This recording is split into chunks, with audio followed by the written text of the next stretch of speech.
The wall loomed like the world's last thought, white and merciless, its face veined with blue shadow where the sun could not warm it. Snow came thin as ash in the wind, skittering along the hard-packed yard of Castle Black, catching in the seams of boots and the edges of cloaks. Men moved like figures cut from coal against all that white, their breaths rising and dissolving as if the cold itself drank them. Jon Snow stood among them and felt, as he had felt too often since he returned from death, that he was not made of the same stuff anymore. His hands were steady on the hilt at his hip, but there was a strange quiet inside him, a place that should have held fear and did not. Ghost pressed close, shoulder against Jon's knee, red eyes watching the gate as though he could smell what the wind carried. The horn did not sound. It was only the scrape of the gate's iron and the thud of wood on frozen ground that announced the arrivals. A small line came through, half swallowed by drifting snow. A handful of riders weary, the horses' flanks heaving. At their center rode a woman in gray furs pulled tight, her hood rimmed with ice. She dismounted without waiting for help, boots slipping once on the packed snow, then catching. The wind tugged her hair free in pale strands. For a heartbeat Jon did not move. The yard narrowed to that one figure, and the world tilted as if some old wound had been struck. "Sansa," he said, and his voice was raw with it. She turned. Her face was sharper than he remembered. Cheekbones like blades, mouth set as if it had forgotten how to soften. But her eyes were still the same blue that had watched him from Winterfell's halls when he was a bastard boy trying not to be noticed. Those eyes found him and held fast, and the hard set of her mouth trembled. "Jon," she breathed, as though his name was something she had been holding in her lungs for days. They met between footprints and torchlight. She did not curtsy. He did not bow. She threw her arms around him with a suddenness that stole the air from his chest, fur and wool and cold against his throat.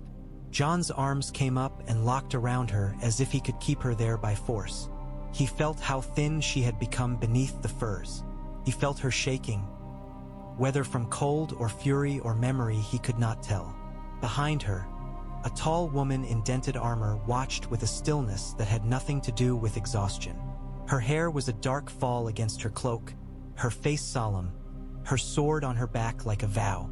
Brienne of Tarth, Jon knew without being told, for he had heard the tales even at the wall. The woman who fought like a knight and kept faith like a saint. "Lord Commander," one of the watch began, but Jon cut him off with a look. "I am no lord," he said, though the words tasted strange after all that had happened. His hand rested on Sansa's shoulder, steadying her. "You're safe here." Sansa's laugh was short and bitter. "Safe." She drew back enough to look at him, her finge. Arya still gripping his sleeve as if the wind might steal him too. "There is no safe, Jon. Not while he holds Winterfell." Jon's blood went cold in a way the weather could not manage. He did not ask which she meant. In the north there were not many monsters who held castles, and there was only one who wore the name Bolton like it was a skin flayed from someone better. "He's there," Jon said. "Ramsay Bolton. He calls himself Lord of Winterfell," Sansa replied, each word a small knife. "He sits where father sat. He eats where Robb ate. He walks the gods' wood and thinks the trees belong to him." Her voice did not rise, but something in it wanted to. "And he is building. Every day. He is not stupid. He knows the North hates him, so he makes Winterfell a cage with teeth." Jon looked past her to the wall, to the line of black-clad men watching, to the wildlings who stood apart and stared with open suspicion. He could feel the old battle in him, the duty that had been hammered into him until it broke him, the oath that had already killed him once. He could also feel something else, the weight of Winterfell, the pull of the place he had never been allowed to claim and could not stop loving. Sansa leaned in, lowering her voice as if the snow itself might report them. "You think you can starve him out? You cannot. He has stores already, and he will have more. He will dig trenches once the ground softens. He will raise palisades inside the walls. He will set stakes in the yard. He will make every approach a slaughter. He is fast when he's afraid. Then will come before he can, Jon said, and surprised himself with the certainty. Her eyes sharpened. Now, she said. It was not a question. Jon's gaze went to Brienne. You brought her. I swore an oath to Catelyn Stark, Brienne said, voice like iron laid on stone. I failed her once. I will not fail her daughters. Sansa's fingers tightened on Jon's sleeve. There is more, she said, and the words seemed to cost her. Before I fled, I heard talk in the hall. Ramsay sent riders to Last Hearth. To the Umbers. He wants a Stark he can break. Jon felt ghost tense. The direwolf's ears pricked, his breath a low growl in his chest. Rickon, Jon said softly. He had not spoken the boy's name aloud in years. In his mind, Rickon was still a child in furs, a wild little thing darting through Winterfell's corridors with shaggy dogs snapping at his heels. Sansa nodded once, hard. I don't know if they have him yet. I don't know if he's already in Winterfell. But I know Ramsay wants him. And if Rickon is still on the road, if he's not behind Winterfell's walls, then we have a sliver of time you cannot waste. Jon looked at her and saw that she was not asking him to be brave. She was asking him to be swift. There was a difference, and it was one man died failing to understand. He turned toward the hall. Get them warm, he ordered the nearest brothers. Food and fire, and send for Davos Seaworth. Send. D for Tormund Giantsbane. His voice carried in the yard, sharp as a snapped banner. Tell them I need them now. Sansa's breath hitched, as if she'd expected him to argue, to hesitate, to hide behind duty and walls. Jon did not. The cold had taken enough from him. He would not let it take his home. The hall smelled of smoke and damp wool and the sour tang of men who had been too long without sunlight. Wind pushed at the shutters like a beggar trying to get in.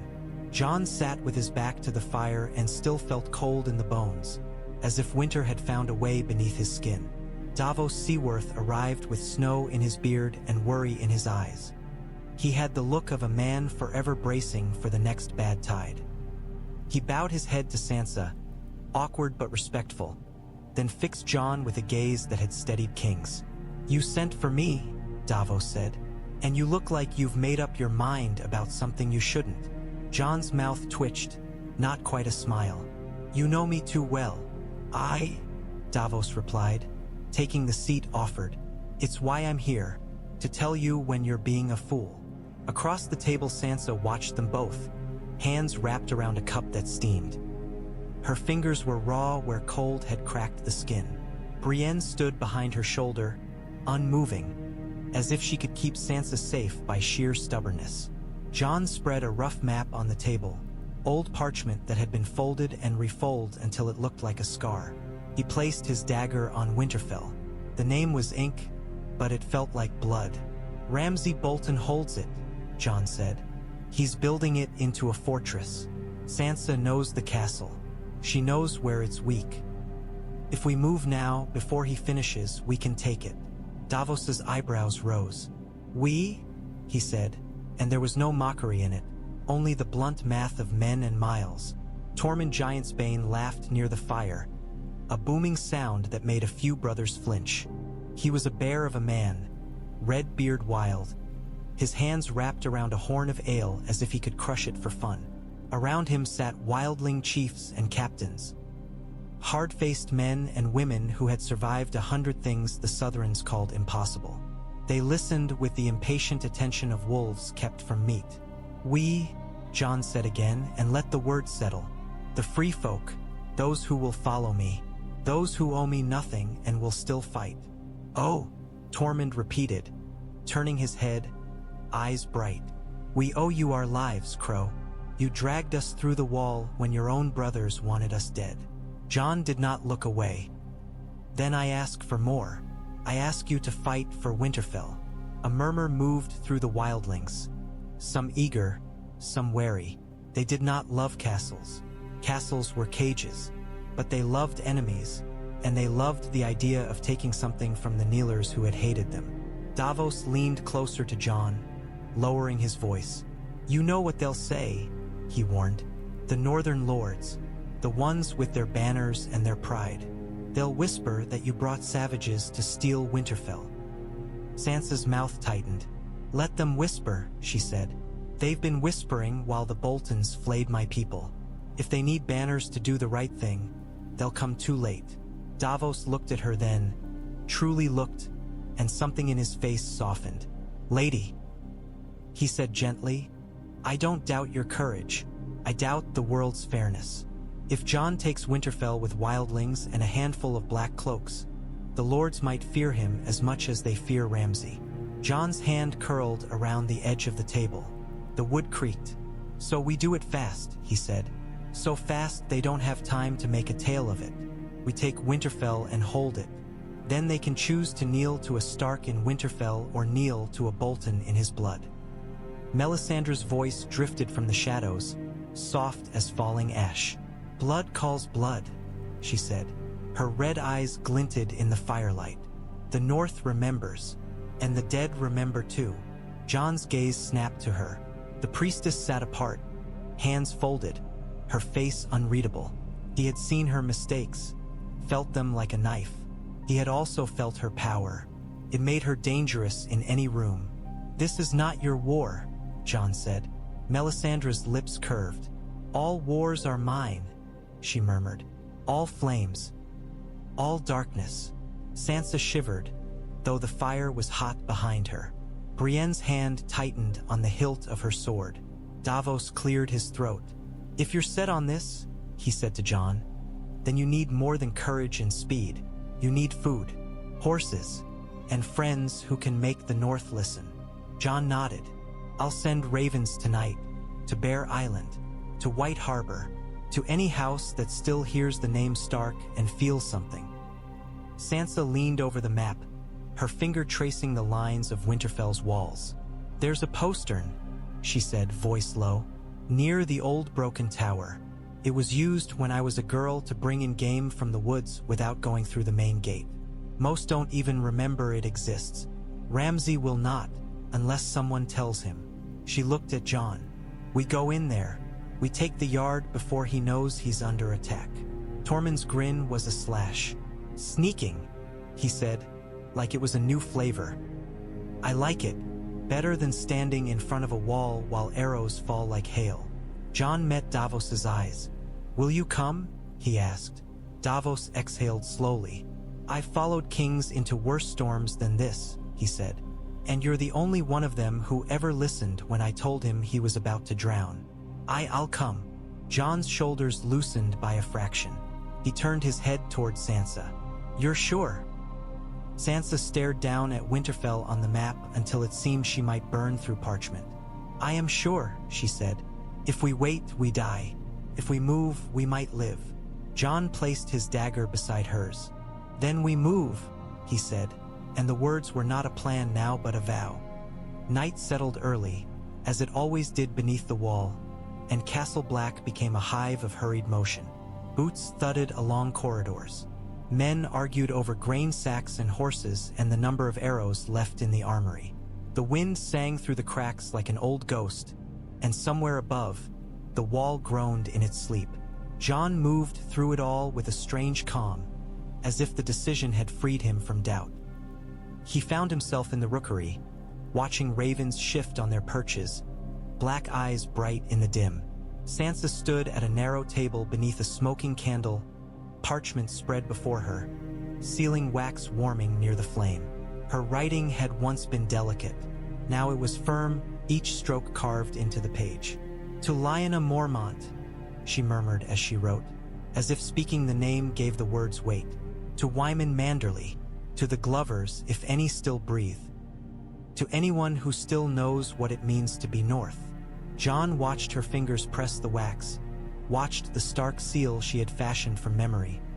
Crude, but unmistakable. A direwolf in the red wax, reborn in a place where wolves had been hunted. Are you afraid they won't come? Jon asked quietly. Sansa did not look up. I am afraid they will come too late, she said, or that they will come only when it is safe, and call themselves brave for it. Jon understood that fear. He had seen men do the right thing only when it cost them nothing, then demand praise for their virtue. Dolorous Ed appeared at the doorway, cheeks red with cold, eyes tired. "We've got the horses," he said, as if reciting a death sentence. "Not enough good ones, mind. Some of them look like they'll fall apart on the road. But they'll go until they don't." "Food?" Jon asked. "Enough to march," Ed said. "Not enough to feast." He glanced at Sansa, then back to Jon, uncertain. "Some of the brothers are talking." Jon's jaw tightened. He could feel it, the Watch's old rules tugging like chains. Leaving the Wall for Winterfell was not their purpose. They had said so when he was alive the first time. They had killed him for less. "Let them talk," Jon said. "Those who want to stay can stay. No one is forced." It swallowed. He said, and there was relief in it. He had seen too much to crave more blood in Castle Black. Later, in the yard, Jon watched the free folk gather. They were not a neat host. They were a storm given legs. Men with axes, women with spears, boys not yet grown wearing furs and pretending they were warriors. Giants were gone now, too few, too far, too fragile in the south. But their absence did not make the free folk small. It made them sharp. Tormund moved among them like a heathfire, booming and laughing, slapping shoulders, cursing, promising them winter wine and southern women and castles full of warm beds. Some laughed, some spat, most listened. Jon found Davos near the stables, overseeing the loading like a man who could not help himself. Davos's hands were scarred and quick, tying knots, checking straps, counting sacks twice. "You know where we're going," Davos said without looking up. "You know what we're doing, and you know we're short on everything but determination." "We have speed," Jon replied. Davos nodded grimly. "Speed is a fine thing," he said, "until you run faster than your friends can follow." Jon thought of the northern houses, of old men in halls weighing their options while Ramsay Bolton sharpened knives.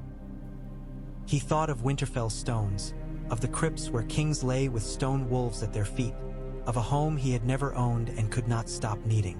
Sansa emerged into the yard with Brienne beside her, her hood up against the wind.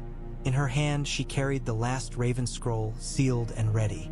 She held it out to Jon like a weapon. "White Harbor will come," she said. "If Wyman Manderly still lives and still has his ships and his pride, he will come. Bear Island will come if Lyanna Mormont has any blood in her. Others," her eyes narrowed, "others will come when they see we mean it." Jon took the scroll and handed it to the maester, who nodded and carried it to the rookery. The raven would fly into darkness and storm, bearing a message that might change the north or die in the wind. Ghost pressed against Jon's leg. Jon rested a hand on the direwolf's head, fingers sinking into thick white fur. Ghost's ears were forward, listening to things no man could hear. Sansa watched the wolf, and for the first time since she'd arrived, something like a childhood memory flickered across her face. Winterfell's yard full of barking hounds and laughter, before laughter had turned into screams. "We leave before dawn," Jon said. Sansa nodded. "Good," she whispered, "before he has time to turn Winterfell into a grave." They rode out under a sky the color of old steel. Castle Black vanished behind them like a bad dream. Black stones and black cloaks swallowed by the white vastness of the wall. The road south was a scar across the land, half buried by snow, marked by dead trees and frozen ruts. Jon kept them moving. There was no ceremonial farewell, no horns. Only the sound of hooves and the hiss of snow under boots. Men hunched in their cloaks, faces hidden, breath steaming. The free folk rode like they were born on horseback, laughing when the wind tried to tear them apart, spitting curses at the cold as if it could be intimidated. Sansa rode with her hood pulled low, cheeks raw, eyes fixed on the road ahead. Brienne stayed near her, a silent tower, scanning the tree-line as if expecting shadows to leap. Davos rode with an old sailor's stubbornness, wincing when the saddle bit his legs, but never asking for rest. By the second day, the wall was only a memory behind them, and the north stretched out like an endless battlefield after the fighting was done. Villages lay empty, smoke holes dark. A barn stood half collapsed under snow, its beams jutting like broken ribs. They passed a dead horse stiff in the ditch, eyes glazed, tongue frozen to its teeth. "War does the killing," Davos muttered, riding alongside Jon. "Winter just takes the bodies." Jon did not answer. He had seen too much death to count, and death had seen him too. But the sight of the empty villages cut him in a different way. This was the land his father had ruled. This was the land that should have been full of life, even in winter. Tormund rode ahead, singing something rude in the old tongue. His men answered with laughter. To the Watch brothers trailing them, the noise was unsettling. They were used to silence, to the discipline of fear. The free folk treated fear like a companion they could clap on the back. At dusk, they stopped only long enough to eat hard bread and dried meat, to melt snow for water. Fires were small and hidden, more glow than flame. Jon did not want Bolton scouts seeing smoke from miles away. He set men to watch in pairs, wildling and crow together, forcing trust by necessity. Sansa sat near the smallest fire, her hands cupped around a tin cup, staring into the glow as if it could show her the path to Winterfell. Jon approached and crouched beside her. "You should sleep," he said. Sansa's eyes flicked to him. "So should you." Jon glanced at the dark line of trees beyond the firelight. "I can sleep when Winterfell is ours," he said, then regretted the words. They sounded like arrogance, like a boy pretending at being a lord. Sansa didn't flinch. "You can sleep when we are not hunted," she replied. "When Ramsay Bolton is not breathing." Jon nodded once, accepting that truth like a blade pressed to his palm. Brienne sat a little apart, sharpening her sword with slow, deliberate strokes. The sound was soft but relentless, like a promise. "Lady Sansa," Brienne said. "Why?" Without looking up, "Tell me again about the postern." Sansa's gaze drifted to the darkness, to a place far south. "It's near the broken tower," she said. "Not the first keep, not the great keep. There's a ruined corner where the stones split years ago. When I was little, I used to sneak out with Jane Poole." Her voice caught and she swallowed. "We'd climb down and run to the woods to pick berries in summer. We'd come back muddy and laughing, and Septa Mordain would scold us until Father smiled and told her to let us be children." Jon listened and felt something in him ache. He remembered those summers too, from the outside, watching from the edge of the yard, wanting in. "Will it be guarded?" Brienne asked. Sansa shook her head slowly. "Not like the main gates. He'll guard the gates. He'll guard the walls. He trusts cruelty more than caution, and he trusts his fear to do his watching. He thinks no one would dare." Jon watched Ghost move along the edge of the camp, silent as falling snow. The direwolf paused, sniffed the wind, then looked back at Jon, eyes red in the dark. "Someone will dare," Jon said. They rose before dawn the next day and rode hard. The sky stayed low and heavy, threatening more snow. The wind sharpened, biting at exposed skin. Men cursed and wrapped scarves higher. Horses stumbled in hidden drifts. But Jon did not slow. Every mile mattered. Every hour was a nail Ramsay Bolton could drive into Winterfell's defenses if they gave him the time. By midday, one of the wildling scouts returned at a gallop, face flushed with cold and excitement. "Riders," he panted. "South, not ours. Carrying something." Jon's hand went to his sword. "How many?" "6, the scout said. "Umbers, I think.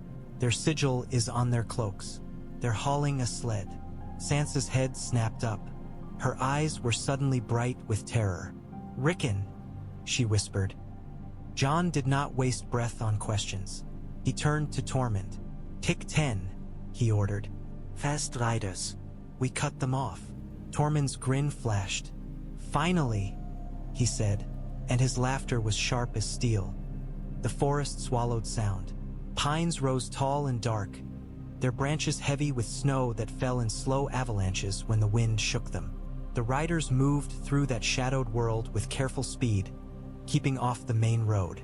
Jon could taste sap and cold in the air. Ghost ran ahead, a pale blur between trunks, silent as a wraith. They found the Umbers where the trees thinned near a frozen creek.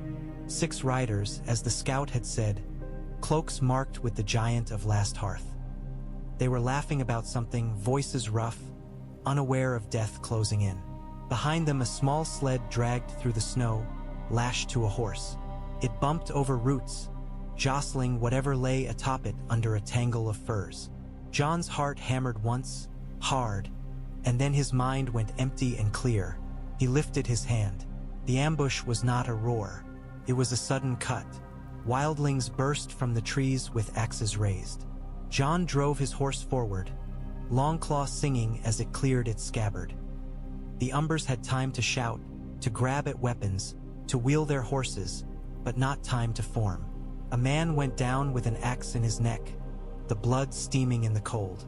Another tried to swing his sword and found Tormund's blade already in his ribs. Jon met an Umber's eyes, wide, startled, human. And then the man was dead, Longclaw's Valyrian steel too quick for the world to understand. Snow sprayed as hoofs churned. The creek's ice cracked under weight. One rider turned and fled, kicking his horse hard. Ghost streaked after him like a thrown spear. The man did not get far. The direwolf hit the horse's flank, dragging it down, and the rider tumbled into the snow with a scream that cut off when Ghost's jaws closed. Jon wheeled toward the sled. A rider had drawn his sword and was trying to cut the ropes that held the sled to the horse, panic driving him. Jon's blade took his arm at the elbow. The sword fell, clattering. The man stared at the stump for a heartbeat as if it belonged to someone else, then began to howl. "Stop!" Davos's voice rang from behind, startled and grim. "We need answers." But Jon was already off his horse, boots sinking into snow. He grabbed at the furs on the sled and tore them back. A small boy lay there, bound at wrists and ankles, cheeks hollow, hair dark and matted. His eyes were fierce despite the bruises. For a moment Jon saw Bran in him, and then he saw the wildness that was Rickon alone, the wolf blood that had never learned to sit still. Rickon Stark stared up at Jon, then his mouth opened. "Jon?" he rasped, as if the name was something he had chewed on in dreams. Jon's throat tightened so hard he could barely breathe. "Rickon," he said, voice breaking around the syllables. Beside Rickon lay a woman in furs, hands bound too, her face bloodied but stubborn. Osha. Jon recognized her from Winterfell, the wildling woman who had protected Bran and Rickon when the world broke. Even now her eyes held a knife's edge. They were taking him to Ramsay Bolton. "Osh," said hoarsely, the words thick with cold and pain. "They promised Lord Umber gold and pardon. Said the boy would be useful." Sansa's horse pushed through the trees then, Brienne close behind, Davos and others following. Sansa saw the sled, saw the boy, and a sound tore from her that was half sob, half scream. She slid from her horse and fell to her knees in the snow beside Rickon, hands shaking as she touched his face like she feared he might shatter. "Rickon," she whispered, and her voice cracked open in a way Jon had not heard from her before. "Oh gods, Rickon." Rickon blinked at her, confusion and recognition warring. "Sansa," he breathed, and his bound hands strained as if he could reach her through rope alone. Sansa pressed her forehead to his. Tears froze on her lashes. From under the furs a low growl rose, thin but determined. A shaggy black shape shifted, teeth bared. Shaggy dog, smaller than Jon remembered, ribs showing, one ear torn. His coat was matted with dried blood, but his eyes were wild and alive. Ghost approached, hackles lifting, then paused. The two direwolves stared at each other across the snow, white and black, silence and fury. Then Shaggy Dog's growl softened into a whine, and Ghost lowered his head, sniffing. There was no fight, only recognition of shared blood and shared loss. Jon cut Rickon's ropes with careful hands. The boy winced, then flexed his wrists as if he wanted to fight the air itself. Jon pulled off his own cloak and wrapped it around Rickon's shoulders. "You're safe," Jon told him, and for once the words felt like they might be true. Sansa looked up, her face wet and hard. "We cannot let him take you," she said to Rickon, as if Ramsay might hear her through the trees. "We will not." Jon rose slowly, Longclaw still in his hand, and turned to the surviving Umber who lay in the snow, clutching his bleeding arm, eyes wide with terror. "Who sent you?" Jon demanded. The man's lips trembled. "Lord Umber," he gasped. He said it was the only way. Ramsay Bolton promised. Jon stepped closer. "How far to Winterfell?" 2 days, the man sobbed. 2. They'll be waiting. They'll have men on the road. Tormund shoved the man flat with his boot. "We can cut his other arm off and see if he remembers more," he suggested cheerfully. Davos shot him a look of disgust. "We're not Ramsay Bolton," he snapped. Jon stared down at the man, feeling anger coil in him like a snake. He thought of a boy bound on a sled, of a girl forced into a marriage with a monster, of Winterfell turned into a place where screams were common as prayer. "We are not," Jon agreed quietly. Then his eyes hardened. "But we will take Winterfell before he has time to do this again." They made camp deeper in the trees, hidden from the road. The fire was small, fed with dry branches cut from beneath snow. Its light painted faces in gold and shadow, turning every expression into something older and harsher. Osha sat with her back against a pine, teeth clenched as Brienne cleaned the cut on her forehead. She did not whimper. She watched Brienne with wary respect, as if measuring the honor in her hands. "You kept him alive," Sansa said, voice thick as she crouched by Osha's knees. Gratitude did not come easily to her anymore, but it was there, raw and honest. Osha's mouth twisted. "He kept me alive too," she replied. "He's stubborn, like his father, like his brothers." Her gaze flicked to Jon. "Like you." Jon did not know how to answer that. He only nodded once, a small acknowledgement that felt too large.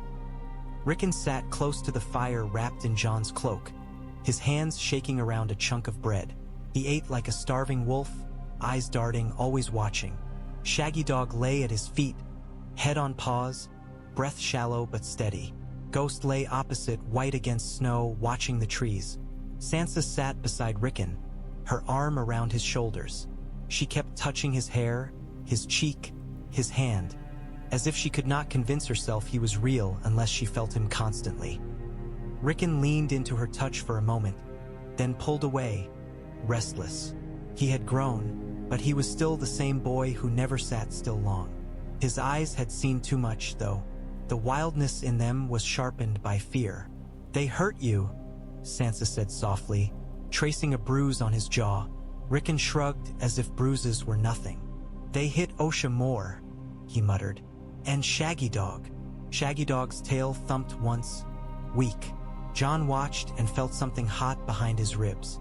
Not rage exactly. Rage was too simple. It was a fierce, protective thing, old as blood. Davos crouched beside Jon, hands held near the fire. "This changes things," he said quietly. Jon looked at him. "It changes everything," he replied. Davos nodded. "A Stark boy alive in your camp, with a direwolf at his feet." He glanced at Rickon, then at Sansa. "The North will listen to that, even the ones who want to pretend they've forgotten." Sansa's mouth tightened. "They forgot when Father died," she said. "They forgot when Robb died. They forgot when Winterfell burned. They remember only when it suits them." Davos's face was lined with sympathy and stubbornness. "Then make it suit them," he said. "Give them a reason to believe there's something worth risking for." Winterfell taken back. A Stark in the hall again. Jon's gaze drifted toward the darkness beyond the firelight. Somewhere out there was Winterfell, and somewhere within its walls were Bolton men sharpening knives and dreaming of screams. Ramsay Bolton did not yet have Rickon. Ramsay Bolton did not yet know the North's wolves were moving. "We don't send more ravens," Jon decided. "Not from here. Ravens get shot. Men talk. We move." El okayed at Tormund, who sat chewing meat with the contentment of a man who had enjoyed a fight. "We keep off the main road." Tormund grinned, wiping grease from his beard. "Good," he said. "Roads are for the dead who want to be found." Brienne finished bandaging Osha's head and stood, stretching her shoulders. "If we are to take a castle," she said to Jon, "we need more than speed. We need discipline." "We have what we have," Jon said, "and we have Winterfell's weakness." Sansa lifted her chin, eyes reflecting fire. "I can draw it for you," she said. "Not like a maester's map, but enough. Enough to remember where they're blind." Jon nodded. "Do it," he said. She found a stick and scraped lines into the snow beside the fire, walls, towers, yards. She marked the broken corner, the postern, the path through the woods. She drew the great hall and the kennels and the godswood. Her hand did not tremble. Her voice did. "He keeps dogs," she said, and her eyes went distant. "Not hounds like fathers, things he calls dogs. He feeds them. He trains them." Her jaw clenched until the muscles stood out. "He thinks fear makes loyalty." Jon's hand tightened on his knee. "It makes hatred," he said. Sansa's gaze snapped back to him, fierce. "Then give him hatred," she whispered. "Give him Winterfell taken from under his nose. Give him a closed gate and walls he can't climb because he spent too long believing no one would try." Rickon stared at the lines in the snow, then at Jon. "Will you kill him?" he asked bluntly, like a child asking if it will rain. Jon held the boy's gaze. In it he saw the North's future, bruised but alive. "We will stop him," he said, "whatever that takes." Rickon nodded, satisfied in a grim way. Then he leaned into Sansa again, eyes finally lowering as exhaustion caught him. For the first time since they'd found him, he looked almost like a child. Jon rose and walked to where Ghost lay. He knelt and pressed his forehead to the direwolf's. Ghost's breath was warm against his skin. "Home," Jon whispered, not to Ghost but to himself. "We're going home." On the third day they left the road entirely, cutting across frozen fields and through stands of bare trees that clawed at the sky. The snow deepened in hollows, horses snorted and stumbled, but Jon kept them moving. He felt time like a pressure on his spine. They found the hill clans where Sansa said they might. In the broken land west of the King's Road, where stone rose through snow like the backs of buried beasts. Smoke curled from a shallow valley, thin and gray. Men with spears appeared first, moving with the caution of those who had been betrayed too often. Their faces were weathered, their beards stiff with frost. They watched Jon's mixed host, crows, wildlings, knights, Stark children, and their eyes narrowed. A stocky man stepped forward, a battered helm on his head and a fur cloak stitched with old leather. "Who comes into our hills?" he demanded. His accent was thick, his voice rough. "We don't kneel to Boltons. We don't kneel to crows. We don't kneel to anyone." Tormund laughed. "Good," he boomed. "I hate kneeling. Makes my knees ache." The clan men bristled, spears tightening. One of them spat. "Free folk," he snarled, as if the words tasted foul. Jon raised a hand, stopping any sudden movement. He stepped forward into the open, letting them see his face clearly. The scar at his throat, pale against skin, showed above his collar. Men stared at it with unease. "I am Jon Snow," he said. "Ned Stark's son." A murmur went through the hill men. Some faces softened, others hardened. Names had weight here. Blood mattered even when honor was buried. "Bastard," one man muttered. "I," Jon said without flinching, "and I'm riding for Winterfell." That drew their attention like a hook. The stocky man's eyes narrowed. "Winterfell is Bolton," he said. "Bolton has men. Bolton has flaying knives. Bolton has wolves on chains." Sansa stepped forward then, hood back, her hair pale in the gray light. "Winterfell is Stark," she said. Her voice carried like a bell struck in cold air. "My name is Sansa Stark." The clan men stared. Some crossed themselves as if seeing a ghost. A few looked away, ashamed. "And this?" Sansa said, and reached back for Rickon's hand. Rickon stepped forward, chin lifted, eyes defiant. Shaggy Dog padded beside him, limping but upright, black fur bristling. The direwolf's presence changed the air. Men's breaths hitched. Even those who had mocked stared at the animal as if it were an omen. "I am Rickon Stark," Rickon said, voice small but fierce. Silence fell like snow. Then a taller man with a wild beard and a face like carved stone pushed through the spearmen. His eyes were pale and hard. He wore a cloak of patched furs and carried a heavy axe. Hugo Wull, Sansa had called him. Jon remembered the name from old stories. Men who lived in the hills and called themselves true Northmen because they suffered and endured. Hugo Wull looked Rickon up and down, then looked at Jon. "If that boy is Stark," he said slowly, "then Winterfell is not dead." "It's not," Jon replied. Morgan Liddle stepped forward too, his nose red with cold, his mouth set in a grim line. "We've been waiting for someone to give us a reason," he said. "We've been waiting for the wolves to howl again." Tormund made a rude gesture. "We're howling," he said. "If you've got ears." Hugo Wull's eyes flicked to Tormund, assessing. "Free folk," he said. "We used to hunt you." Tormund grinned. "Aye, and we used to steal your daughters. Seems we've both had our fun." A few clan men laughed despite themselves. The tension cracked, just enough. Davos stepped forward, his voice calm. "We don't come to ask you to kneel," he said. "We come to ask you to stand. Ramsay Bolton is building Winterfell into a trap. If we move now, we can take it before he makes it impossible. If we fail, the North will never rise again." Hugo Wull stared at Davos, then back at Rickon.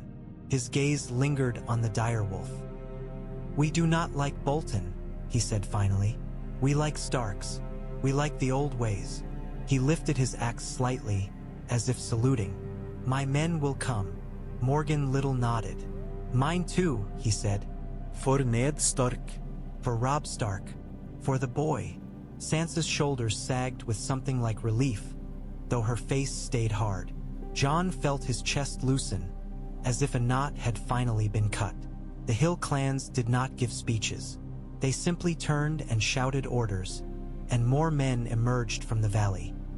Lean, hard men with spears and axes, women with bows, boys with knives too large for their hands. They gathered like winter itself gathering strength. As they prepared to move, Hugo Wull approached Jon and looked up at him, eyes sharp. "You've got a dead man's look," he said bluntly. "I've seen men come back from near death in these hills. They never come back whole." Jon met his gaze. "I don't need to be whole," he said. "I need to be fast." Hugo Wull's mouth twitched. "Good," he said. "Because Ramsay Bolton is fast too. Fast at hurting." Jon's hand went to Rickon's shoulder briefly, grounding himself. "Then we'll be faster," he said, and the words felt like steel. Winterfell appeared at last like a bruise on the snow, dark stone rising from white fields, smoke smudging the sky. Even from a distance Jon could feel its weight, the way it pulled at memory and blood. The broken tower leaned like a wounded man. The walls were old, thick, stubborn. They had held kings. They had held laughter. Now they held Boltons.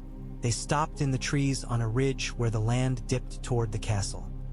Jon crouched beside Sansa, both of them watching through bare branches dusted with snow. Bolton men moved on the walls, their torches small flames against stone. The flayed man banners hung stiff in the cold, pink skin against white sky.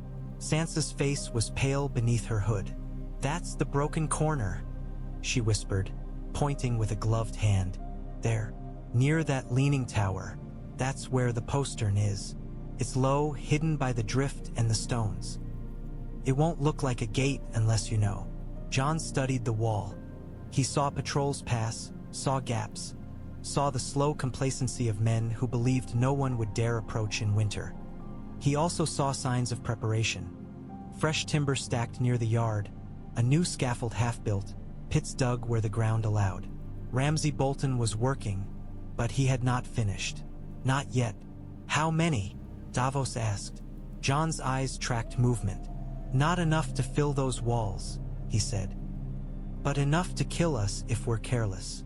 Tormund crouched nearby, eyes gleaming. "We can climb," he said.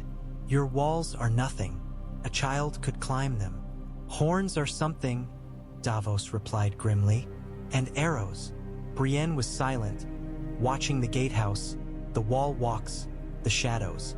Her hand rested on her sword hilt like a prayer. Rickon sat wrapped in furs beside Osha, who was still weak but refused to stay behind. Shaggy Dog lay at Rickon's feet, ears pricked. When Rickon looked at Winterfell, something in him sharpened. He was too young to remember all of it clearly, but the castle knew him. Jon could see it in the way the boy's jaw set. "That's home," Rickon said quietly, and the words were both claim and question. "It will be," Jon promised. They moved again as the light faded, circling to the west where the woods came close to the wall. They kept low, avoiding open ground. Snow muffled their steps. Men breathed through scarves, eyes narrowed against wind. Sansa led them as much as any scout. She pointed out a half-frozen stream that ran near the broken corner, a line of rocks that could hide a crouched man.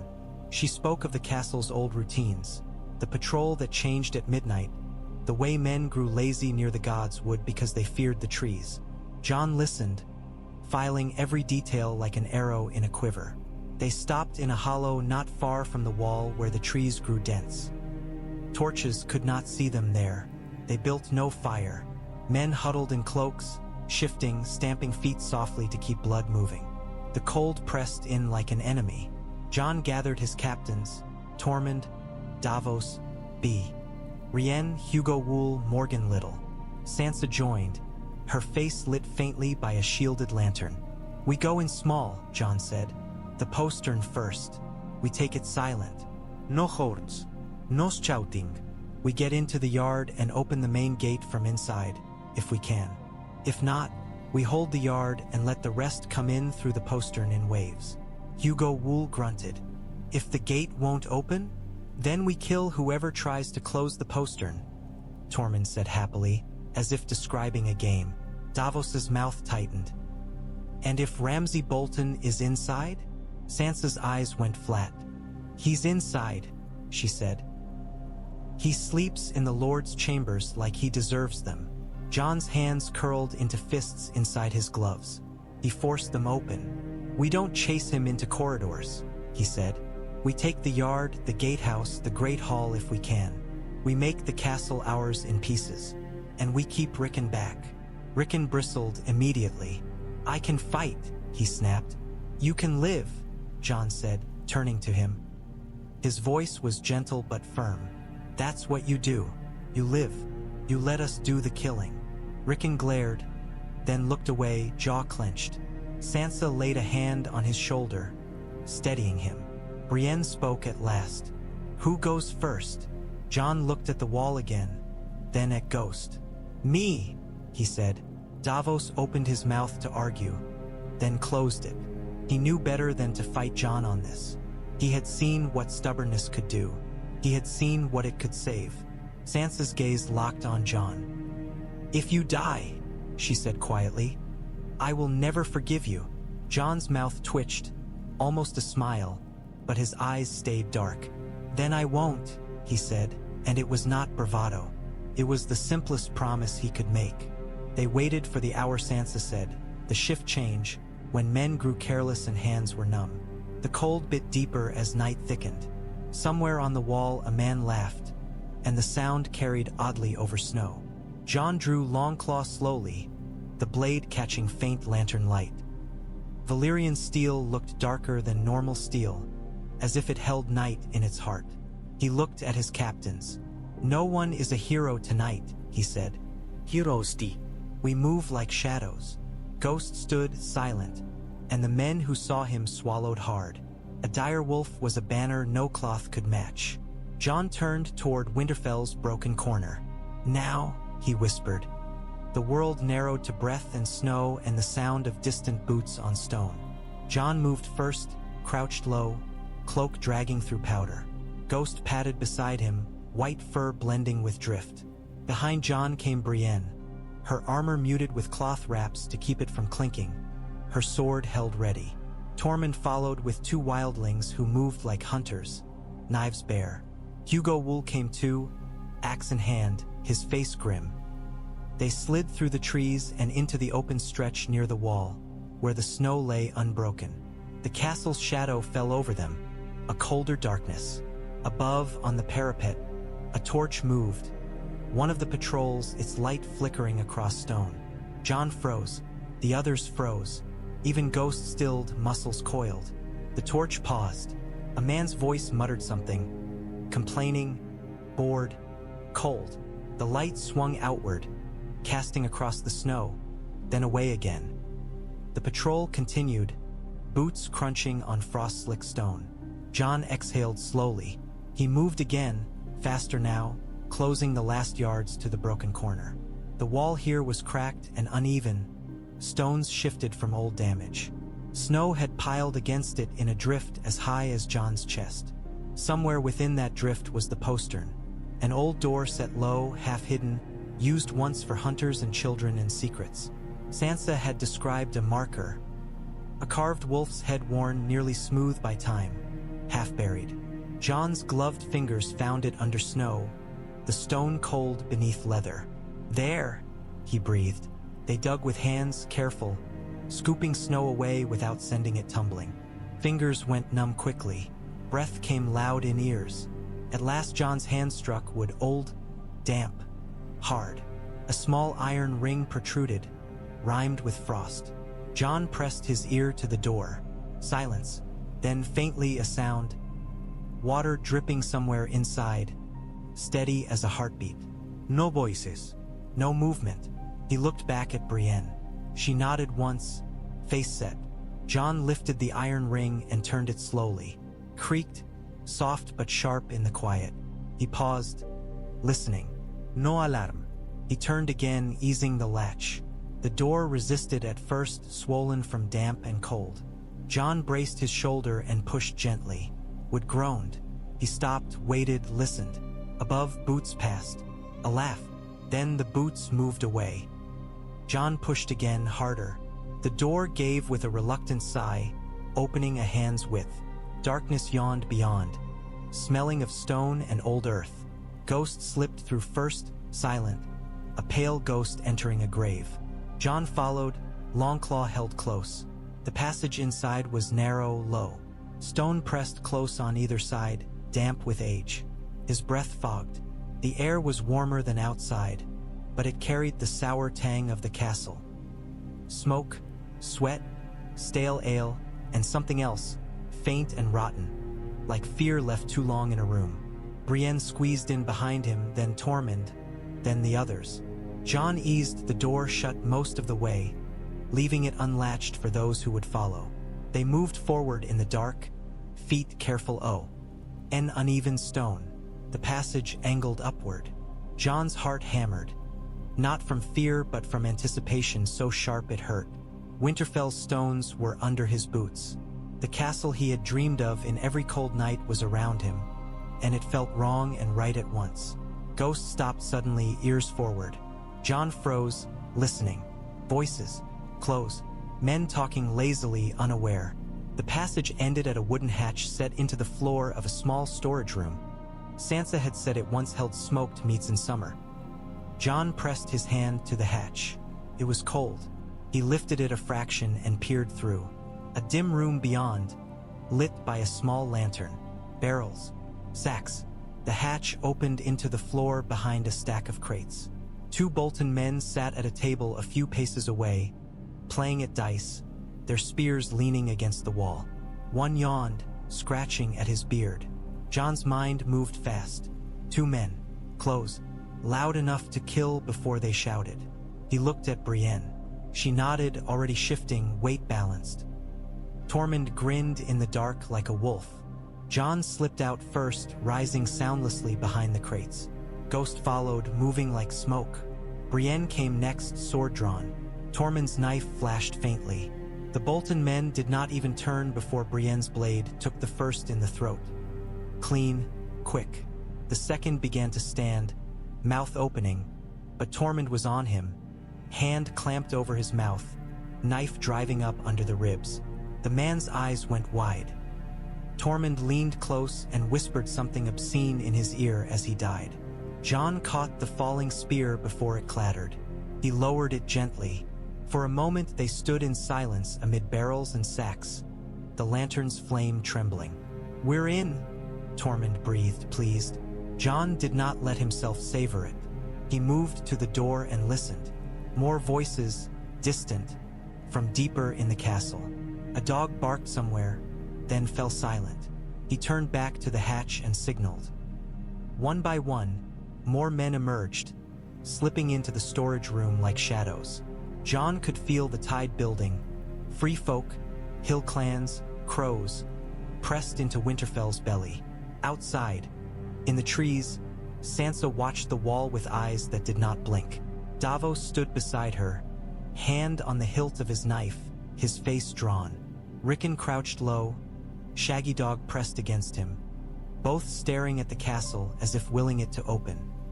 Sansa's fingers tightened around a small piece of cloth she'd carried from Winterfell, a scrap of gray that had once been a Stark banner.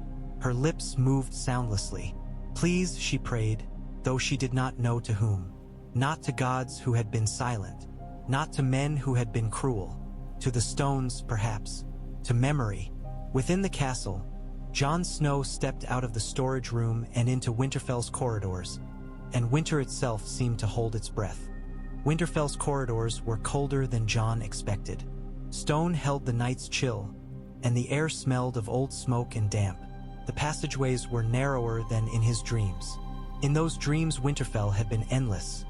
Vast halls, roaring fires, the sound of wolves and laughter. Now it was a maze of shadows and hard edges, and every corner might hide a man with a knife. Jon moved with his strike group through back passages Sansa had described, keeping to servants' ways, avoiding the main hallways. They passed closed doors, heard snores, muffled laughter, a woman's cough.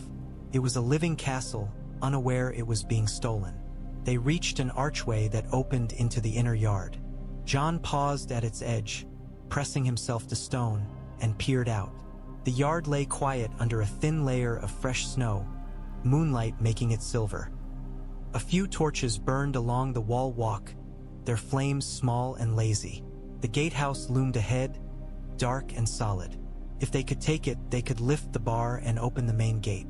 If they could open the main gate, the rest of their men could flood in, and Winterfell would belong to them before the Boltons fully woke. A dog barked somewhere, sharp. Jon froze. Ghost's ears flicked, body low. From the Kennels, another bark answered, then a snarl. Jon's stomach tightened. Ramsay's dogs. They could ruin everything if they caught scent. Tormund leaned close. "We should kill the dogs," he whispered. "No," Jon whispered back. "Not unless we must." He pointed toward the gatehouse. "That first." They moved. Jon crossed the yard like a shadow, boots barely whispering on snow. Ghost flowed beside him. Behind Jon, Brienne moved with controlled grace, sword ready. Hugo Wull's men followed, axes wrapped in cloth to keep them quiet. Tormund's free folk were the last thing a castle guard expected. Wild shapes in furs, eyes bright, breath steaming. They reached the gatehouse stair. Two guards stood at the base, half asleep, one leaning on his spear. Jon could see the faint line of drool frozen at the corner of the man's mouth. Brienne went first. Her sword flashed once, quick and merciful. The guard fell without a sound. The second began to turn, confusion on his face, but Ghost surged forward, jaws closing on his arm, dragging him down. Jon stepped in and ended it with one swift thrust. They climbed, boots careful on stone steps. Above, the gatehouse chamber waited, the place where the bar could be lifted, the chains pulled. If they reached it, the main gate would open like a mouth. Halfway up, a door creaked somewhere nearby. A sleepy voice slurred, "Who's there?" And then the voice sharpened with sudden fear. "Oi!" A shout rang out, too loud, too late. "Bolton!" Someone screamed, alarmed, or perhaps simply naming what they feared. The yard stirred like a kicked nest. Torches flared. Men stumbled out of doors, pulling on male shirts, grabbing spears. Confusion made them slow, but fear made them loud. Jon cursed under his breath. Silence was gone. Speed remained. "Up!" he barked, no longer whispering. "Move!" They charged the rest of the stairs. A Bolton man appeared at the top, eyes wide, sword half-drawn. Tormund's axe split his chest like firewood, and the man toppled backward. Blood spattered the stone, dark against frost. They burst into the Gatehouse chamber. It was a cramped room filled with the smell of oil and sweat. Chains hung from the ceiling. A heavy wooden bar sat in its brackets like a sleeping beast. 2 more guards were there, scrambling. Jon's blade met one's, steel ringing loud now in the chamber. The guard was frightened but trained, thrusting wildly. Jon parried, stepped inside the man's reach, and drove Longclaw up under the ribs. The guard gasped, eyes shocked, and collapsed. Brienne fought the other with a brutal efficiency that made it look easy. Her sword took his weapon aside, then took his life. "Bar!" Jon snapped, turning to the mechanism. Hugo, Wull, and 2 clan men seized the bar and lifted. It was heavier than it looked, meant to resist battering. Muscles strained, breath grunted. The bar came up inch by stubborn inch. Below, in the yard, Boltons gathered, shouting, torches bobbing. An arrow whistled up through the gatehouse slit, clattering off stone. Another followed. One of the clan men hissed as it grazed his shoulder. "Pull!" Jon shouted, grabbing a chain. They hauled. The chain bit into gloved hands. The mechanism groaned. Somewhere beneath their feet, iron shifted. Outside, beyond the wall, Sansa watched the broken corner with her heart in her throat. Then she saw it, movement at the main gate, a slight tremor in the heavy doors. A horn blared, deep and ugly, rolling across the snow. The Boltons had woken. Sansa didn't flinch. She stepped closer to the postern, peering into the darkness where their men were still pouring through in small waves. Davos gripped her arm. "It started," he muttered. "It's been started for years," Sansa whispered back, eyes fixed on the gate. "This is only the moment it turns." In the gatehouse chamber, the bar finally lifted free.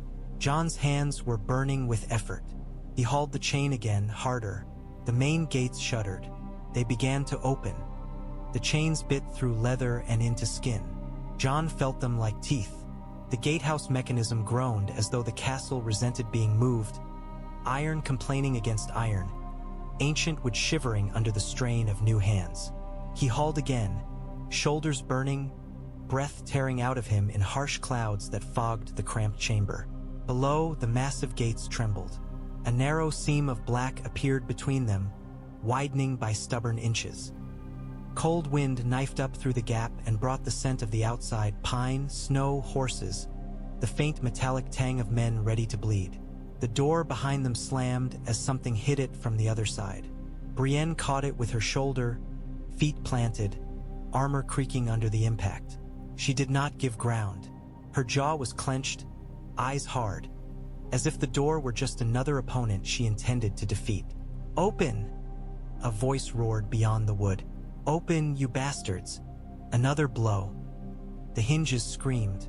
Tormund spat a curse, then laughed, delighted by the sound of panic. "They're awake," he said as if it were a blessing. "They've been awake for years," Hugo Wull growled, hauling with 2 of his men on the bar and chain. His knuckles were white, his breath loud. "Just never scared." Jon dragged the chain down one last time with everything in him. The mechanism answered with a heavy clunk that shivered through the stone floor. The gates below lurched wider, and the first wedge of night opened into Winterfell like a mouth being forced apart. A horn bellowed from somewhere in the castle. Deep, urgent, ugly. Another answered it. Footsteps hammered in the yard. Torches flared like sudden stars. "Now," Jon snapped. He released the chain and turned, Longclaw already in his hand. The door exploded inward under the next blow.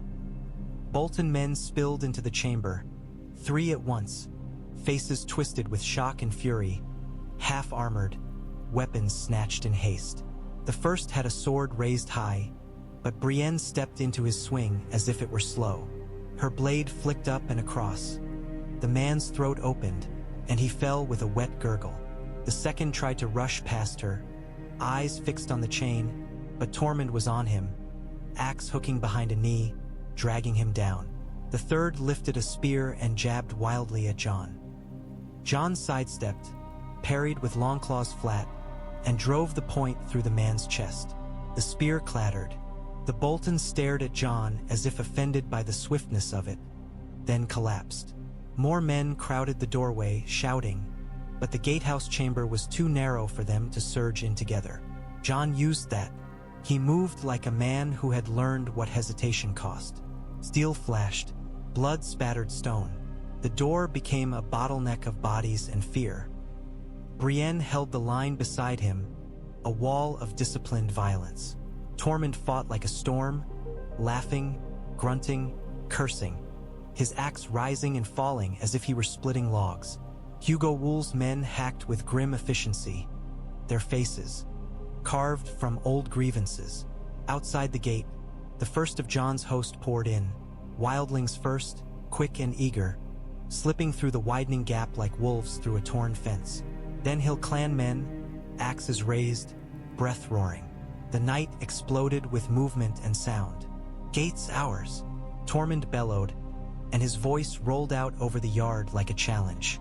Jon drove another Bolton back through the doorway, then kicked the door shut on the last man's arm as he tried to force it open. The man screamed. Jon didn't flinch. He shoved a bolt into place with hands already slick. "Down," Jon ordered. "We take the yard." He ran down the narrow stairs 2 at a time, ghost silent at his heel, and burst out into Winterfell's inner yard as the first real clash began. The yard that had once held sparring boys and barking hounds was a churned field of snow and steel. Bolton men stumbled into formation, shouting orders that came too late and contradicted each other. Some were still fastening belts, still pulling mail over their heads. Others had been sleeping with knives under pillows and came quick, their faces eager for violence. Torches threw wild shadows across the stone, making every figure seem larger and more monstrous than it was. Jon cut through the first knot of them like a blade through cloth. Ghost darted ahead, snapping at wrists, dragging men down by calves, his white form flashing between legs and blades. Men screamed as they fell, and their screams were swallowed by the larger roar of battle. A wildling woman with braided hair drove a spear into a Bolton's stomach, ripping it free with a grunt. A Hill clan boy, barely grown, took an arrow in the shoulder and kept swinging his knife with his other hand, sobbing more from fury than pain.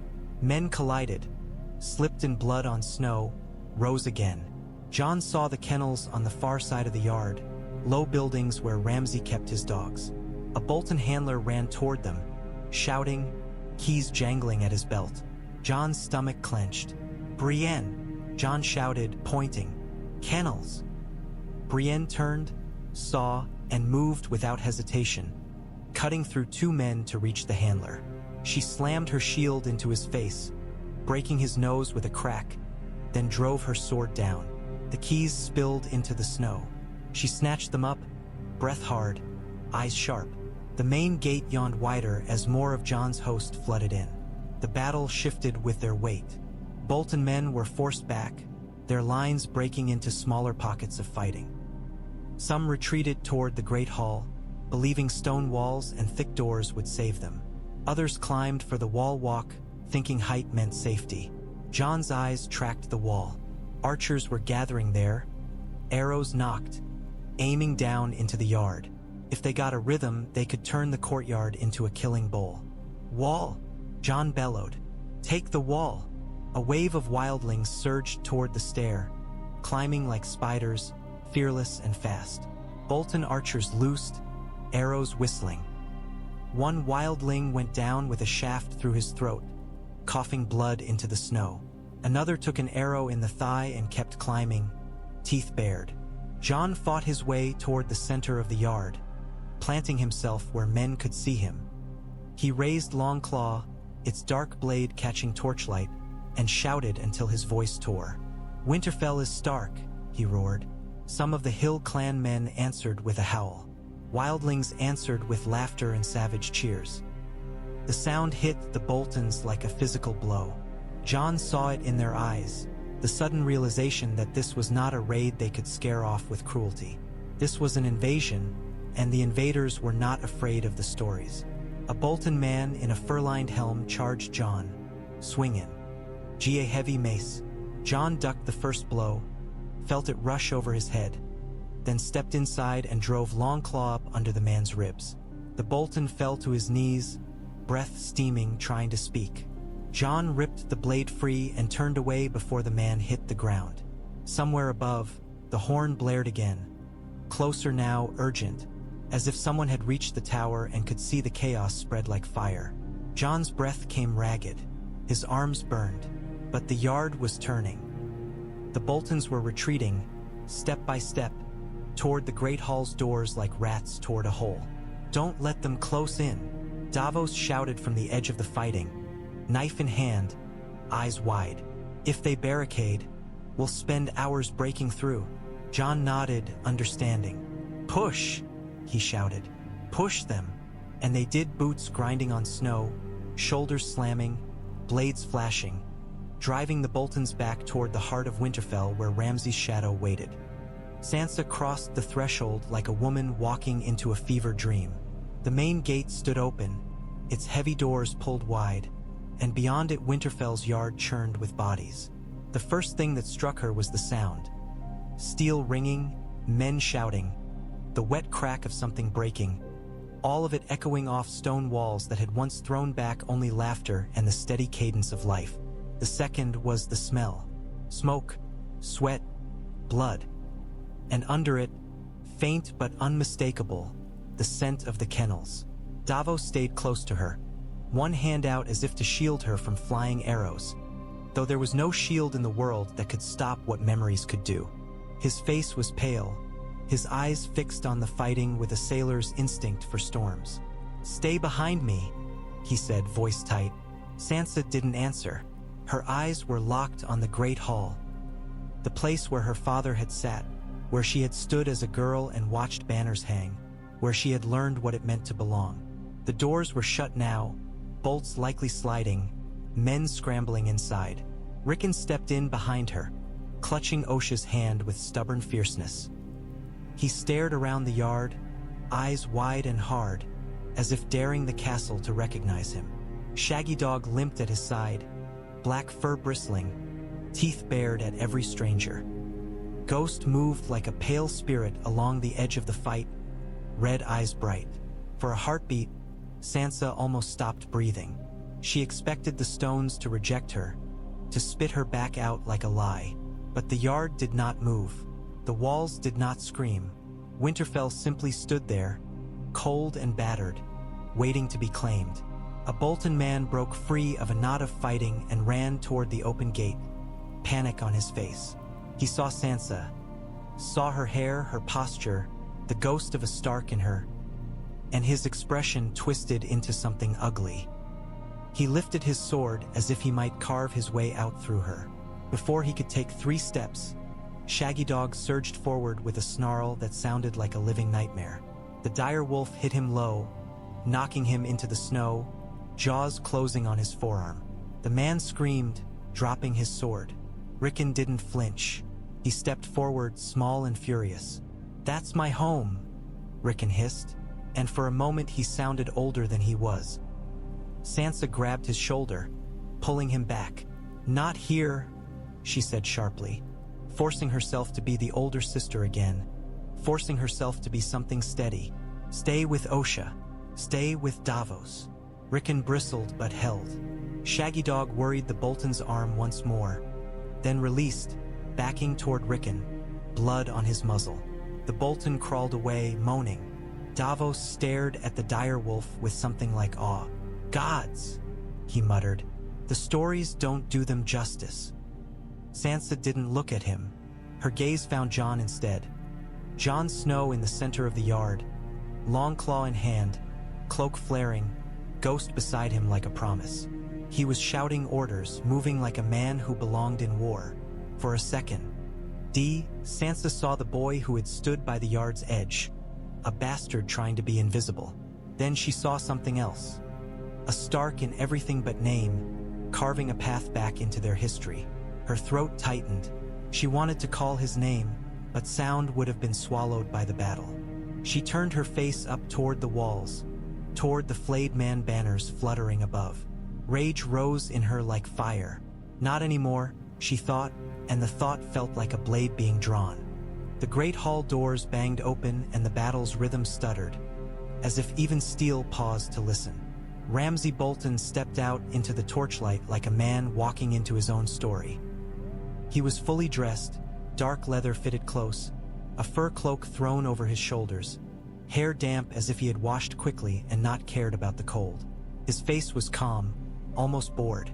Only his eyes were alive, bright, hungry, evaluating. Around him clustered a knot of men who moved with practiced discipline.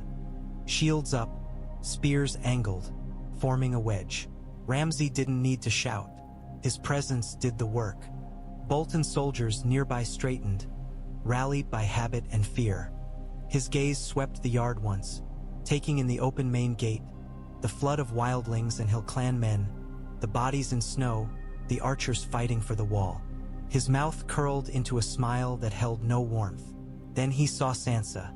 It was a small thing. The way his eyes fixed, the way the smile sharpened. He lifted a hand, almost like a greeting, and Sansa felt a wave of cold that had nothing to do with winter. Jon saw him too. For a heartbeat, Jon's world narrowed to Ramsay Bolton standing in Winterfell's mouth like a stain.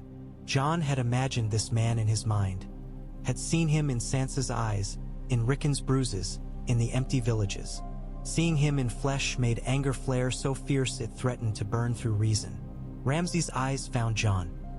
The smile widened, as if he had been waiting for this moment, as if he could not believe Jon had delivered himself and his host into Ramsay's home. "Jon Snow," Ramsay called, voice carrying unnaturally well over the clash, smooth as oil. "Come to die in the yard like a good dog?" Some Boltons laughed, the sound thin and desperate. Some wildlings roared back insults too crude to repeat. The yard trembled with the collision of hatred. Jon forced himself to breathe. He tightened his grip on Longclaw and stepped forward, carving space with his presence. Ghost moved at his heel, head low, teeth bared. "Ramsay Bolton," Jon shouted, and his voice was rough, not polished like a lord's. "You're not the lord of this castle." Ramsay's eyes flicked, amused. "No?" he called back. "Then why are you bleeding in my snow?" Jon took another step, then stopped himself. The distance between them was still too far, and Ramsay's men were tight around him. Charging would be exactly what Ramsay wanted. Rage over sense, a Stark boy playing hero in the open. Davos's earlier warning rang like a bell in Jon's head. "Heroesti." Ramsay lifted his chin slightly, savoring Jon's hesitation. "I see you brought your pets," he said, voice carrying. His gaze flicked to Ghost, to the wildlings on the walls, to Shaggy Dog near the gate. "You always were fond of strays." Sansa's hands clenched. She took a step forward without thinking, rage dragging her like a chain. Davos caught her arm hard. "Don't," he hissed. "Not now." Ramsay's eyes slid to her again.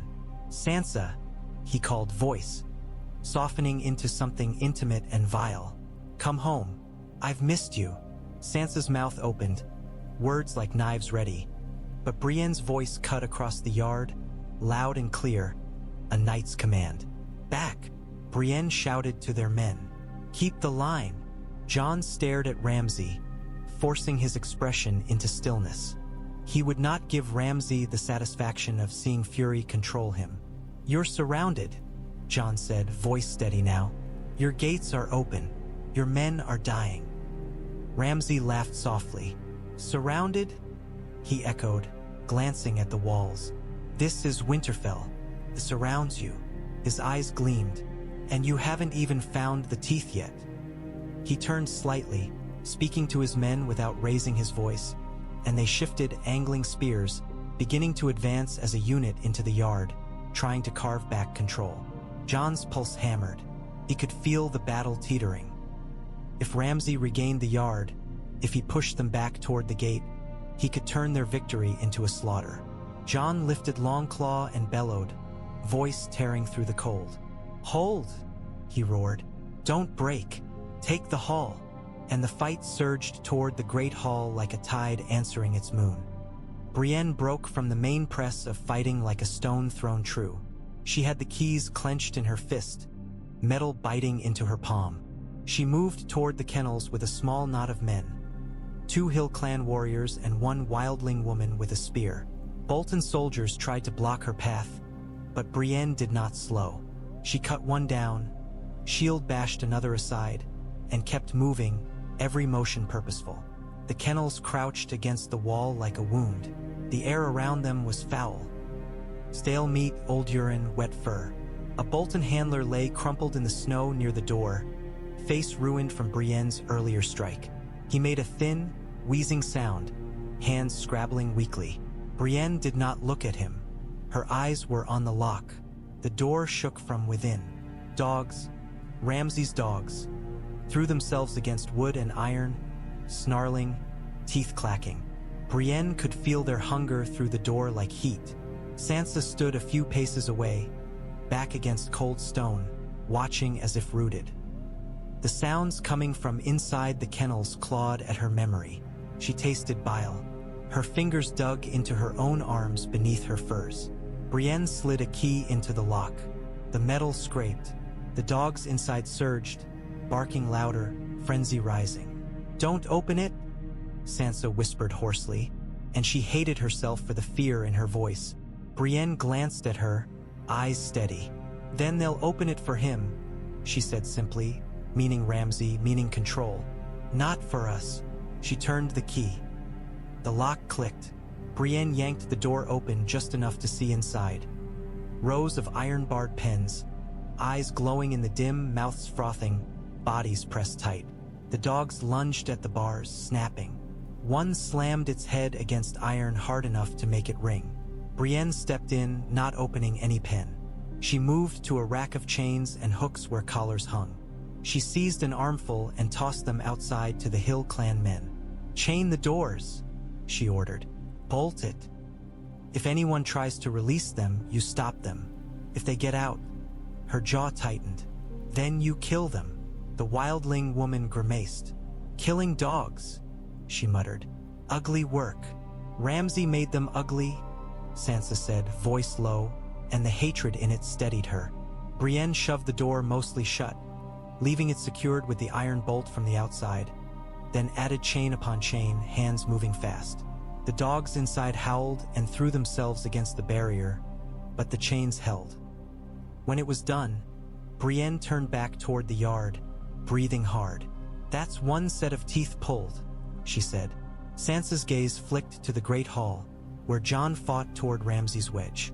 Torches blurred in her eyes. For a moment she saw the hall's doors as they had been, open, warm, welcoming. Now they were a mouth that wanted to swallow them all. She forced her feet to move. She followed Brienne back into the chaos, toward the place where the castle's heart beat. The steps to the great hall became a choke point of bodies and desperation. Ramsay's men held there, shields locked, spears angled outward, forming a bristling wall that advanced in measured pushes. They were not the panicked soldiers of the yard. These were the ones Ramsay kept close. Men who had been trained to obey without question, whose fear had been honed into discipline. They moved as a unit, shoving forward, stabbing with cold precision, retreating half a step when they needed to reset. Jon hit them head-on and felt the shock reverberate through his arms. Longclaw met spear shafts, knocked one aside, then another.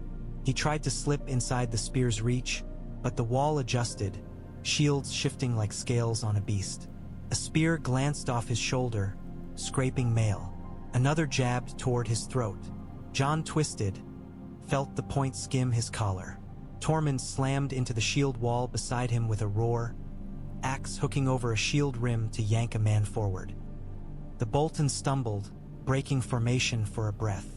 Hugo Wull's axemen surged into that gap like a flood, chopping at legs, at shield edges, at anything exposed.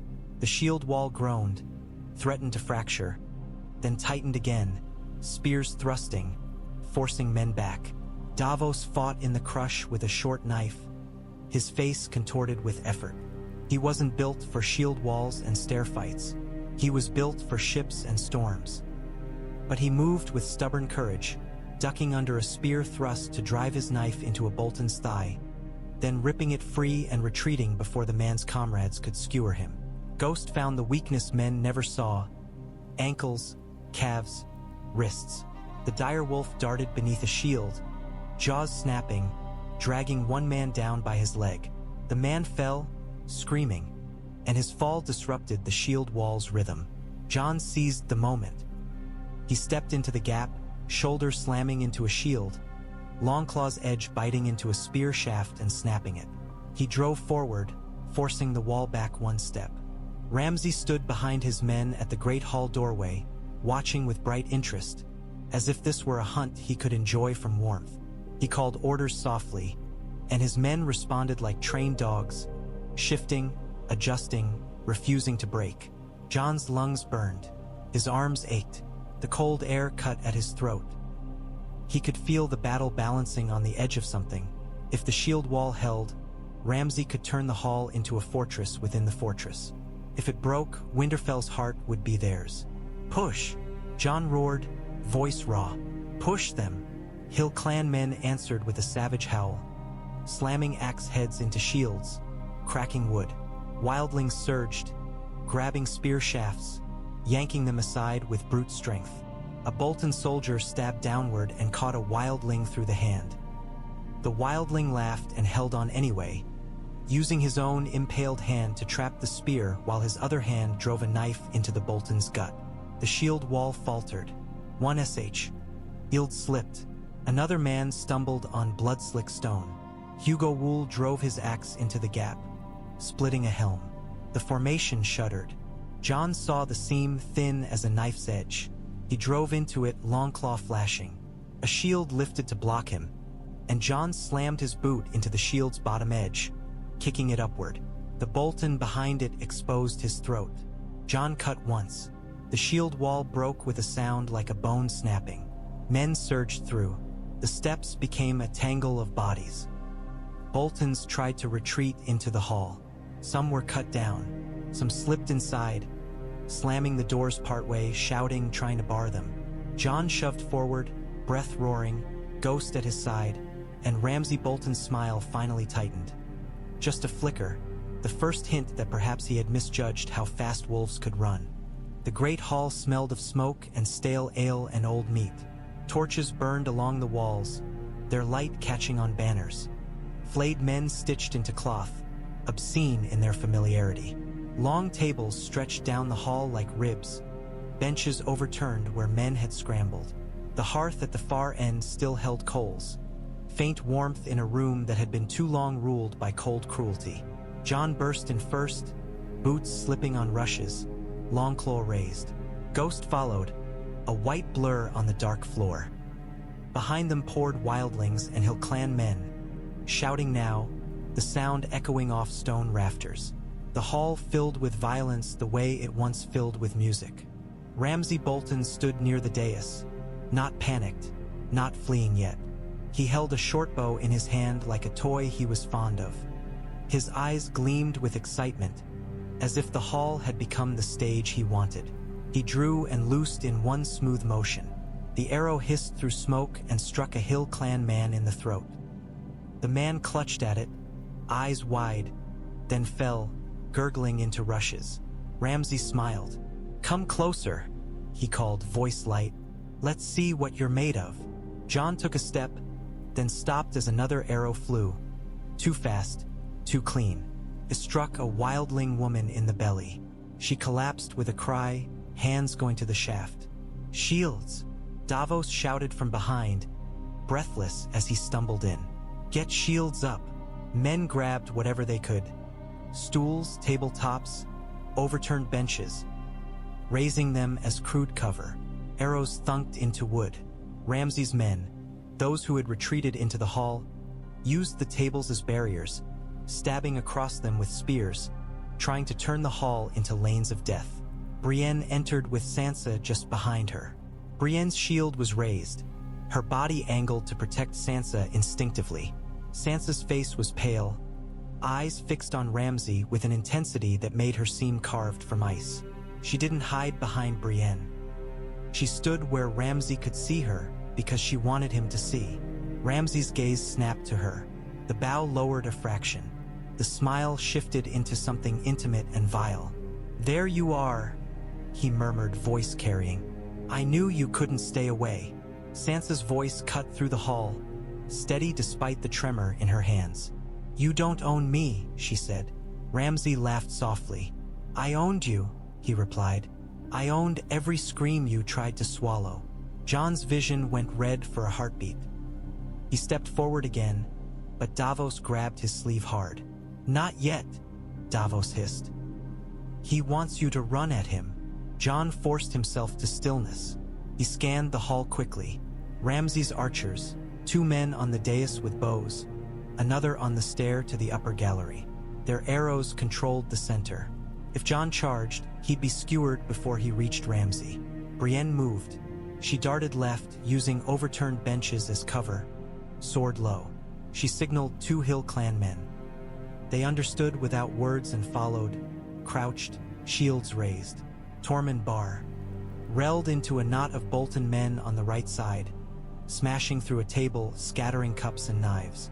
He fought with savage joy, forcing space, drawing attention. Hugo Wull's axemen followed in his wake, chopping at legs beneath tables, dragging men out. Ghost slipped beneath a table and emerged behind a Bolton spear line, jaws snapping on a man's calf. The man screamed, fell backward, spear clattering. The line faltered. Jon seized that moment. He surged forward along the center aisle, using a tabletop as a shield held in one hand, Longclaw in the other. Arrows thunked into the wood, shuddering it. He kept moving, relentless, closing distance. Ramsay's eyes narrowed. He drew again, aiming not at Jon's chest but at Jon's face, savoring the cruelty. Before he could loose, Brienne's shield slammed into the archer on the dais, knocking him sideways. The archer's bow arm jerked. The arrow flew wild, skimming past Jon's ear and burying itself in a pillar. Brienne climbed onto the dais like a knight mounting a battlefield, sword flashing. Ramsay stepped back, surprise flickering finally, and the hall's chaos surged toward a single point, the moment when the wolf reached the hunter. Ramsay Bolton did not scream. He did not beg. He did not even curse. He simply decided, in the span of a heartbeat, that this hall was no longer the place where he could control the story. Brienne's sword cut down his last archer on the dais, and Jon's advance made the air feel smaller. The knot of Ramsay's men around the dais collapsed under the press of hill clans and wildlings. Tables became obstacles instead of barricades. The hall's geometry turned against him. Ramsay's eyes flicked once to Sansa. One last look that promised future pain, and then he moved. He threw the bow aside, grabbed a dagger from his belt, and slipped through a side door behind the dais with a speed that was almost graceful. The door slammed. A bolt slid from the other side. "Ramsay!" Sansa shouted, voice cracking like a whip. The door did not answer. Jon hit it with his shoulder, breath roaring. The bolt held. He struck again, harder. Wood splintered. A Hill clan man joined him, smashing with an axe head. The bolt tore free with a ripping sound and the door burst inward. Beyond was a narrow corridor, lit by torches that spat smoke. Ramsay was already halfway down it, cloak flaring, dagger glinting. He glanced back, and his face was no longer amused. It was furious, furious at being chased, furious at not being in control. Jon ran. Ghost ran with him, silent, faster than any man. The corridor twisted. Ramsay darted left, then right, moving like someone who knew every passage, every hidden stair. Jon followed, heart pounding, boots pounding, the sound echoing. Behind them, Brienne held the hall's entry, keeping Bolton men from surging after. Her shield rang under blows.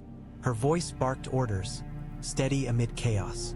Sansa stood on the dais, breathing hard, watching Jon vanish into the corridor after Ramsay. For a moment she looked as if she might follow. Then she forced herself to stay. She had learned the cost of chasing monsters alone. In the corridor, Ramsay reached another door and yanked it open, slipping through. Jon followed and found himself in a smaller chamber filled with old tapestries and dusty chests. Storage, forgotten by those who lived in the hall's brutal present. Ramsay slammed the door behind him again, but Jon was too close. The door hit Jon's shoulder and bounced back. Ramsay whirled, dagger raised, eyes bright with hate. Jon lifted Longclaw, blade catching torchlight. "It's over," he said, voice low. Ramsay's smile returned, thin and vicious. "Over?" he echoed.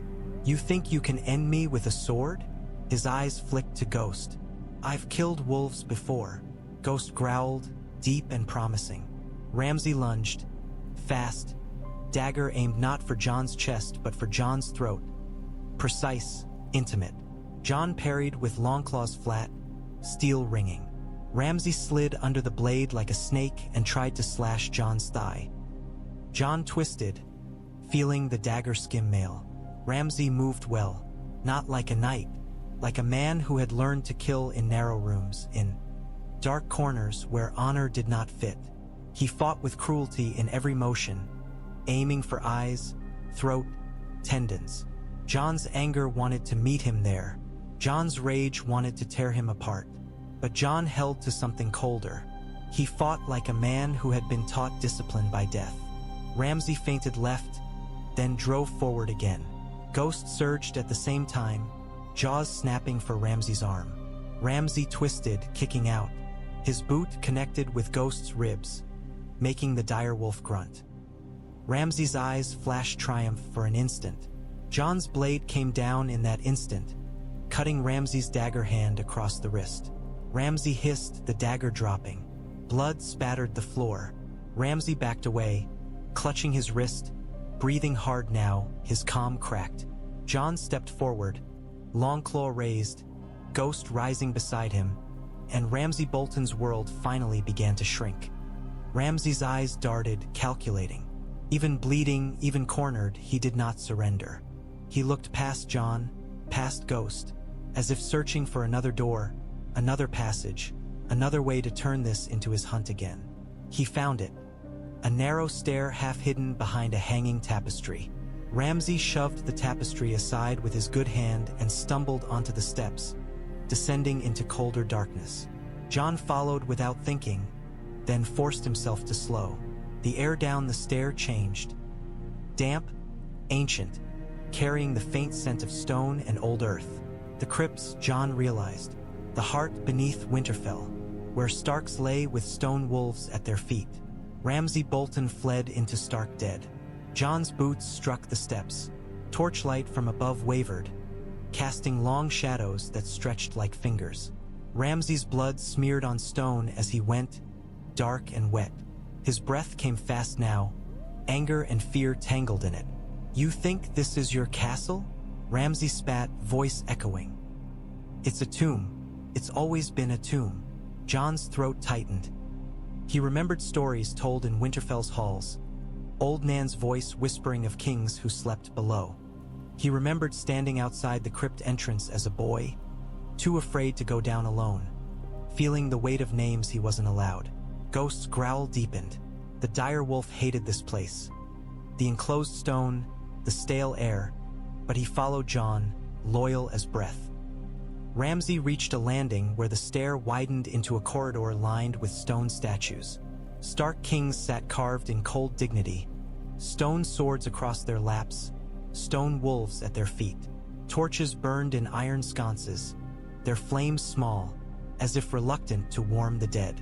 Ramsay stopped, panting, eyes flicking from statue to statue. "Look at them," he hissed, voice thick with contempt. "All these dead men. They couldn't protect their daughters. They couldn't protect their sons. They couldn't protect their home." Jon stepped onto the landing and blocked the stair behind him. Longclaw held low but ready. "You're standing among the people you stole from," Jon said, voice quiet, more dangerous than shouting. "And you think you're brave." Ramsay's smile twitched. "I'm alive," he said. "That's what matters." He lunged again, not at Jon, but at a torch sconce, grabbing it with his good hand and yanking it free. Flame hissed, smoke curled. He swung it toward Ghost's face. Ghost snarled and recoiled, head turning away from the flame. Ramsay used that moment to shove past Jon, trying to dart up the other side of the landing, toward deeper crypt corridors where he might lose them, where darkness could become his ally. Jon moved faster. He stepped into Ramsay's path and slammed the flat of Longclaw into Ramsay's chest, driving him backward. Ramsay hit the stone, breath whooshing out. The torch clattered, flame licking at the rushes on the floor, then dying. Ramsay's eyes flashed fury. He tried to claw at Jon's face with his good hand, nails scraping. Jon cogged the wrist and twisted. Ramsay grunted, pain brightening his expression. Ghost stepped forward, teeth bared inches from Ramsay's throat. Ramsay froze for the first time, eyes widening just slightly. He had killed wolves, yes, but this was different. This wolf did not fear him. This wolf belonged to a Stark. Jon leaned in, voice low enough that only Ramsay could hear. "You wanted a Stark you could break," he said. "You wanted to make the North watch." His grip tightened. "Now the North watches you." Ramsay's lips peeled back. "Do it," he hissed, hatred dripping. "Kill me like a hero. Prove you're just another Stark with blood on his hands." Jon held his gaze and felt the temptation, simple, clean, final. Longclaw could end it in one breath. But Jon's mind went to Sansa's face, to Rickon's bruises, to the yard above, where men fought and died because of Ramsay's cruelty. Ramsay's death was not just a matter of ending a life. It was a matter of ending a story the right way, so it could not rise again as a legend to frighten the North. Jon released Ramsay's wrist and stepped back. Ramsay blinked, confused for half a heartbeat. Then Jon drove the pommel of Longclaw into Ramsay's temple. Ramsay crumpled like a puppet with cut strings, collapsing onto the cold stone among Stark kings, blood smearing his cheek. Ghost lowered his head, sniffed, then stepped back, growl fading into a low, satisfied rumble.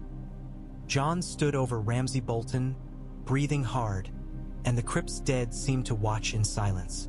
Dawn crept over Winterfell reluctantly, pale light leaking into the yard as if the sun had to be convinced the castle was worth looking at again.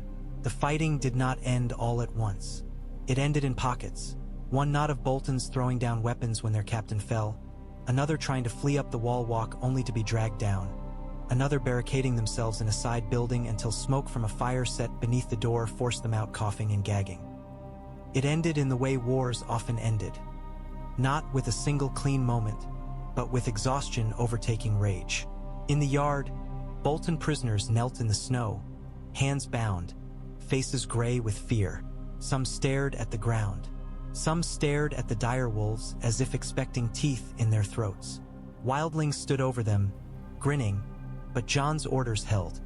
No slaughter of captives, no frenzy. The Hill clan men watched with cold satisfaction, as if simply seeing Boltons on their knees was a feast. Sansa stood near the center, Rickon pressed against her side, her arm locked around his shoulders as if she could keep him from being stolen by the world again. Rickon's eyes moved constantly, taking in bodies, blood, stone. He looked older than he had the night before. Shaggy dogs sat at his feet, chest rising and falling, ears pricked. Ghost moved through the yard like a silent judge. Brienne stood a few paces away, sword lowered now, blood spattered across her armor and cheeks. She looked like a woman carved from battle, steady in the aftermath. When Sansa glanced at her, Brienne's eyes softened, just slightly, in silent reassurance. Davos looked up at the walls, face drawn, and then laughed once, the sound hoarse with disbelief. "We did it," he murmured, as if saying it too loudly might wake a nightmare. Men climbed the gatehouse stairs with a bundle of cloth, old, gray, torn in places. A dire wolf, faded but unmistakable. Someone, Jon never knew who, had found it hidden somewhere in Winterfell, saved by a servant or a fearful child. It was ragged, but it was theirs. They tied it to the pole above the gatehouse. Wind caught it immediately, snapping it out. The direwolf unfurled against the pale sky, and something in the yard shifted, as if even stone exhaled. A murmur rolled through Jon's host. Hill clan men lifted their axes. Wildlings hooped. Even some of the Night's Watch brothers, those who had come, stared up with a strange, aching expression. Sansa's breath hitched. Tears came without permission, hot on cheeks already raw. She did not wipe them away. She held Rickon tighter, letting him feel her trembling. Jon emerged from the great hall then, walking into the dawn with Ghost at his side. His face was smeared with soot and blood, his hair damp, his eyes shadowed. He looked like a man who had walked through death again and dragged something living back with him. Sansa saw him and felt her knees go weak with relief so sharp it hurt. Jon's gaze found hers, then Rickon's. He stopped a few steps away, as if unsure how to cross that final distance without breaking something fragile. Rickon stared at him, hard and wary, then stepped forward despite Sansa's grip. "You took it," Rickon said, voice small and fierce. Jon nodded once. "We took it," he corrected gently. Rickon glanced up at the banner, then back at Jon. "Where is he?" he asked, meaning Ramsay, meaning the monster. Jon's jaw tightened. "He won't hurt anyone again," he said. Rickon studied his face, searching for lies. Finding none, he nodded once, slow. Sansa let out a breath she didn't know she'd been holding for years. Davos approached, limping, wiping blood from his knuckles. "The yard's ours," he reported, practical even in triumph. "The walls too. There are stragglers, but nothing we can't handle. The men are asking, what now?" Jon looked up at the direwolf banner whipping in the wind. He looked at Winterfell's walls, at the broken tower, at the snow that covered old blood and new. He felt the weight of every dead Stark under stone, every living Stark standing in the yard. He turned to Sansa. "What now?" he repeated softly. Sansa lifted her chin, tears frozen on her lashes, and her voice came out clear despite everything. "Now," she said, "we make Winterfell ours again." Jon nodded, and in that nod was a promise. Not of peace, not of an easy future, but of a home reclaimed by teeth and will. Ghost raised his head and howled once, the sound rising over stone and snow, and for the first time in years, Winterfell answered with something that felt like belonging.